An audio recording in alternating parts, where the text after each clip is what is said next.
ရာဇာကြီးတော်ယရဏမြတ်သုံးပါးတို့အားအယုတိပြည့်ဝရှိခိုးပူဇော်ဖို့မြောက်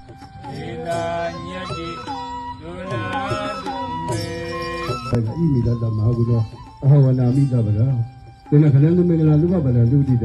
သုကတောသုဘုဒ္ဓသာသိလေဓမ္မသာလိတုသုလက္ခဏာသုမင်္ဂလာလူပပဒသုတိတသုကတောသုဘုဒ္ဓသာသိလေဓမ္မသာလိတုသုလက္ခဏာသုမင်္ဂလာသုပဘာဒသုတိတသုကတောသုဘုဒ္ဓသာသိလေဓမ္မသာလိတုအောင်ဒီတုတ္တဗမင်္ဂလာပါဗျာအောင်သူအောင်အောင်ရပေါ်တော့အောင်ဖုံးပြတဲ့အောင်မနဲ့ချက်ကအောင်မာဒီတော့အောင်မာဒီတော့အောင်ဒီတော့အောင်မာဒီတော့အောင်ဒီတော့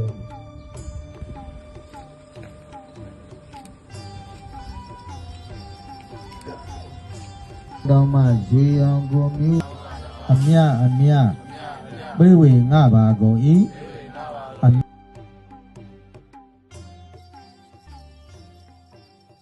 လမ်းများပြီးကြသောအိမ်ပိုင်ရှင်မိသားစုတို့သည်